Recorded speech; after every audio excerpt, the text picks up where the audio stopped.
मित्रांनो, स्वागत आहे तुमचं तुमच्या लाडक्या भावाच्या यूट्यूब चॅनल क्रिकेट मराठीवर. मित्रांनो, हा चॅनल आपण नवीन सुरू केलेला आहे. मराठीतून हा चॅनल आपण सुरू केलेला आहे. मराठीतून क्रिकेटचे खूप चॅनल आहेत, त्यामुळे हा मी चॅनल सुरू केलेला आहे. तर आपण चॅनलवर नवीन असाल तर आमचा यूट्यूब चॅनल सबस्क्राईब करा. मित्रांनो, IPLचा 12वा सामना गुजरात टायटन्स आणि सनरायझर्स हैदराबाद या दोन्ही टीमांमध्ये खेळवला जाणार आहे. तर आपण आज या व्हिडिओमध्ये पाहणार आहे सनरायझर्स हैदराबादची प्लेइंग 11 कशी असणार आहे आजच्या मॅचसाठी. मित्रांनो, सनरायझर्स हैदराबादने मागील सामन्यात 277 धावांचा डोंगरोबा केला होता मुंबई इंडियन्ससमोर. IPL इतिहासातील सर्वोच्च संख्या त्यांनी त्या सामन्यामध्ये केली होती आणि 31 रन्सनी त्यांनी हा मुकाबला जिंकला होता. तर मित्रांनो, आजही सनरायझर्स हैदराबाद जिंकेल का, त्यांची कशी असणार आहे प्लेइंग 11 हे आपण पाहणार आहे. मित्रांनो, ट्रॅव्हिस हेड आणि मयंक अग्रवाल सनरायझर्स हैदराबादकडून सलामीला येते.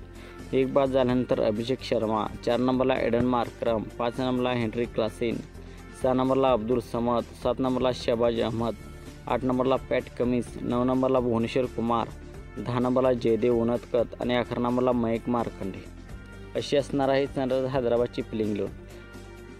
ट्रॅव्हिस हेड आणि मयंक अग्रवाल सलामीला येते.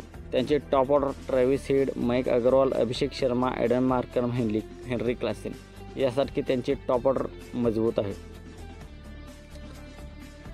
शहबाज अहमद, पॅट कमिन्स यासारखे ऑलराऊंडर त्यांच्या टीममध्ये आहेत. भुवनेश्वर कुमार, जयदेव उनदकत यासारखे फास्ट बॉलर्स त्यांच्याकडे आहेत. मयंक मार्कंडे यासारखा स्पिनर त्यांच्या टीममध्ये आहे. तर मित्रांनो, आपल्याला काय वाटते, सनरायझर्स हैदराबाद आजचा सामना जिंकेल का हे कमेंट सेक्शनमध्ये नक्की सांगा. आणि मित्रांनो, आपण चॅनलवर नवीन असाल तर आमचा यूट्यूब चॅनल सबस्क्राईब करा.